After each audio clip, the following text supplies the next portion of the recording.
বন্ধুরা, বুড়ির বাড়ির একেবারে কাছাকাছি চলে এসেছি।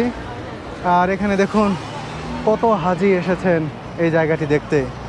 ওই যে সামনে দেখতে পাচ্ছেন, ওটি রসুল্লাহ সাল্লাল্লাহু আলাইহি ওয়াসাল্লামের নামে মসজিদ। এই মসজিদটি আমরা পরে দেখব, আগে আমরা বুড়ির বাড়ি দেখে আসি। চলুন, বুড়ির বাড়ি হচ্ছে এই যে এই পথে, মসজিদের পাশেই। এই পথে গেলে আমরা বুড়ির বাড়ি পেয়ে যাব।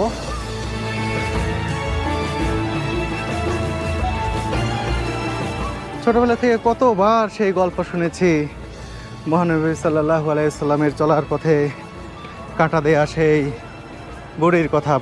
বড়ই গাছের যে কাঁটা হয় সেই কাঁটা দিতেন। এই যে দেখুন, এদিক দিয়ে উঠতে হবে।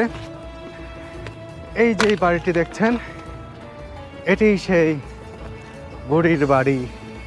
দেখুন, এই বাড়িতেই সেই বুড়িমা থাকতেন। তার বাড়ি এটি। এই যে সুরভি ঘুরে ঘুরে দেখছে, ভিডিও করছে এই বাড়িটি। দেখুন কত পুরাতন সেই বাড়িটি, কত শত বছরের পুরাতন। এমন একটি জায়গায় আজকে আমি এসেছি, ছোটবেলা থেকে এমন কেউ নেই যে এই গল্পটা কেউ শোনেনি, যে সেই বুড়ির কথা, সেই বুড়ির গল্প।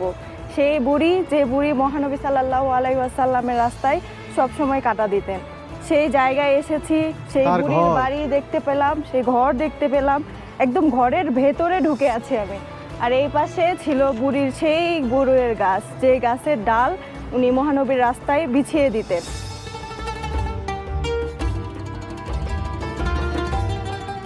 ওই যে দেখতে পাচ্ছেন রসুলুল্লাহ মসজিদ। এখানেই হজরত মুহাম্মদ সাল্লাল্লাহু আলাইহি ওয়াসাল্লাম হেলান দিয়ে বিশ্রাম করেছিলেন, এখানে নামাজ আদায় করেছিলেন। এখানেই সেই মসজিদ, রসুলুল্লাহ মসজিদের নাম।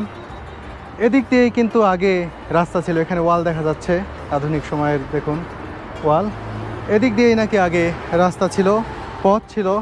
এই পথটি এই বুড়ির বাড়ির পাশে। দেখুন এই যে এখানে এই বুড়ির বাড়ি, এই বুড়ির বাড়ির পাশ দিয়ে এই পথটি চলে গেছে। আর বুড়ি নাকি এই পথেই বুড়ি কাঁটা দিয়ে রাখতেন, বড়ইয়ের কাঁটা, যে কাঁটা যেন মহানবী সাল্লাল্লাহু আলাইহি ওয়াসাল্লামের পায়ে গেঁথে যায়, বিঁধে যায়, তিনি যাতে কষ্ট পান সেজন্য কিন্তু এই পথেই কাঁটা বিছিয়ে দিতেন বুড়ি।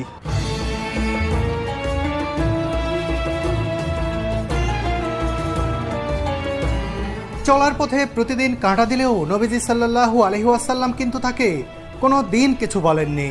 তিনি শুধু কাঁটা সরিয়ে নীরবে চলে গেছেন এই বাড়ির পাশ দিয়ে।